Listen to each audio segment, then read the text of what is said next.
Hello, my name is Nicolas Ortiz, and I'm a board certified urologist at the University of Virginia. I specialize in men's health and urologic reconstruction. Today, I want to talk to you about the impact of prostate cancer and its treatment on sexuality. This is a very important topic for our patients and their partners, but sometimes they may have difficulty bringing this up to their care team. So, my goal is to provide a concise, clear overview of sexual side effects of prostate cancer treatment and what we can do to help. We'll start with a brief overview of prostate cancer. Now, prostate cancer is a very common cancer, second most common amongst men after skin cancer. 1 out of 8 men will be diagnosed with prostate cancer in their life, and about 300,000 men get diagnosed with prostate cancer every year. Fortunately, prostate cancer has a high survival rate. Greater than 99% men with localized prostate cancer are alive 5 years after their initial diagnosis. But with this high survival, other challenges come into play, specifically dealing with the side effects of prostate cancer treatment. Now, prostate cancer can be treated in multiple different ways, and the way it's treated takes into consideration the patient's overall health, their preference, and how advanced the cancer is. Sometimes cancer can be closely monitored without active treatment. Sometimes surgery may be the best option. Sometimes it may be the use of radiation, either by external beam or seeds, and sometimes hormone therapy or chemotherapy in the more advanced cases. Now, all of these treatments can have adverse side effects, specifically sexually. Erectile dysfunction is the most common one. This is this is the difficulty to obtain or maintain an erection, but there's also the possibility of changes in the length of the penis or developing curvature or a bend, difficulty with orgasm and ejaculation, or leakage of urine during arousal or orgasm. And there's also a decreased interest in sexual activity. Some studies show that about 80% of men sustain one of these sexual side effects, but unfortunately, fewer than half of these men are receiving treatment. And part of this is because many men don't know that treatments are available for their sexual side effects. This diagram illustrates why sexual side effects come about after prostate cancer treatment.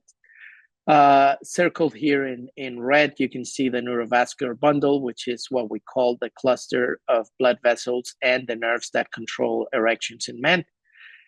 And you can see how they travel fairly close, fairly involved with the prostate. So it's easy to see that if somebody's undergoing surgical removal of this organ, or radiation directed at this area, that the nerves that travel this closely can be affected. Now, specifically for surgery for prostatectomy, over time, people have developed the ability to spur the nerves, separate the nerves from the prostate. We call this a nerve-sparing prostatectomy.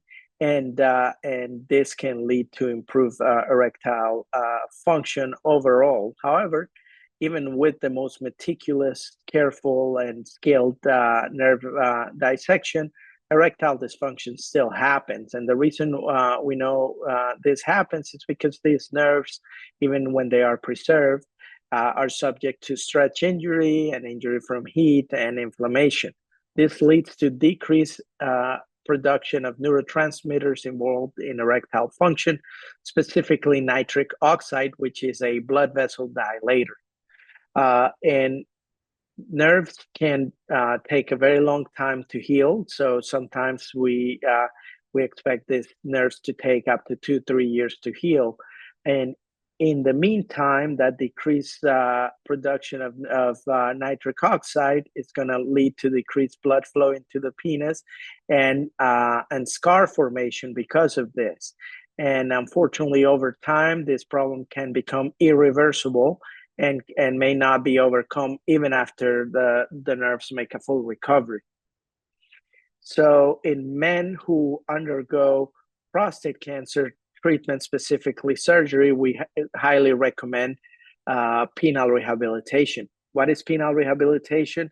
Is the use of protocols and strategies to expedite and enhance the recovery of erectile function after surgery.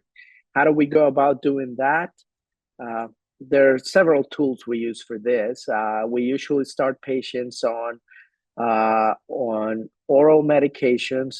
These are the medications that are commercially known as Viagra or Cialis. We use this to increase baseline blood flow into the penis, and ideally, over time, can use them as well to produce full erections. Our goal is for patients to have at least two good, strong, full erections every week while they're undergoing penile rehabilitation. Sometimes oral medications may not be enough to produce this erection, so we may introduce other treatments such as injections or urethral suppositories, which contain vasodilator medications delivered directly into the penile tissue. On occasion, we also use non-drug therapies such as vacuum erectile devices, which what they do is they mechanically bring the blood into the penis to generate these erections. And more recently, we've also been using shockwave therapy, which is a newer treatment modality that has shown good results in other types of erectile dysfunction. And its effect on post-prostatectomy erectile function recovery is still under study. Now, just to recap, the goals of penile rehabilitation is the return to sexual activities, allowing patients to be able to engage with their partners in sexual activity sooner than they would without any kind of treatment. And the secondary one is to prevent penile tissue atrophy, namely loss of length and girth, and we do that by increasing baseline blood flow with medications and by producing strong erections a couple of times per week.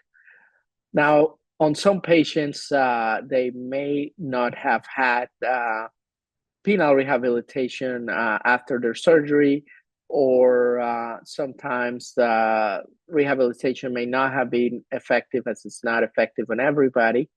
And or sometimes they may have received different treatments other than surgery, such as radiation or hormone therapy.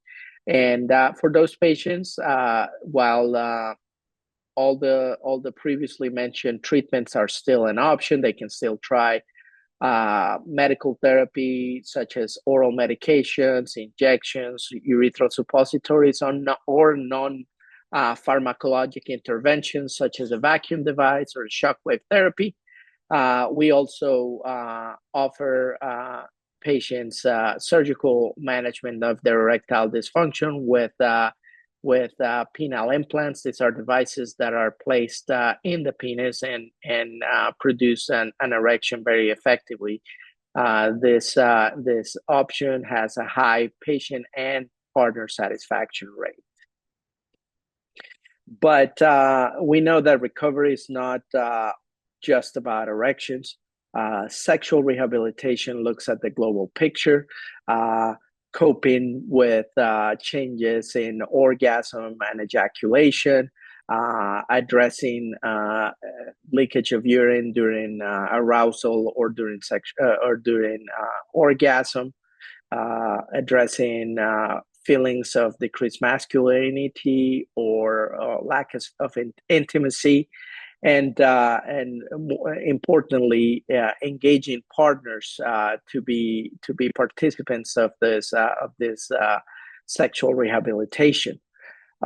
We know that the sexual side effects of the prostate cancer treatment can affect patients and their partners. And when we engage the partners, we know that we enhance the ability to to be able to discuss these issues openly, and that helps recovery, and it also helps quality of life. So today, my take-home message is that if you or your partner are facing a prostate cancer diagnosis, it's important to remember that there is a high survival rate from prostate cancer, and that there are many treatments available for sexual side effects of prostate cancer treatment. You do not have to accept that the sexual side effects are permanent or untreatable. Our team at UVA is very skilled at dealing with the sexual side effects, and we are here for you. If you are interested, please reach out to our clinic, and we'll be happy to see you. Thank you for watching.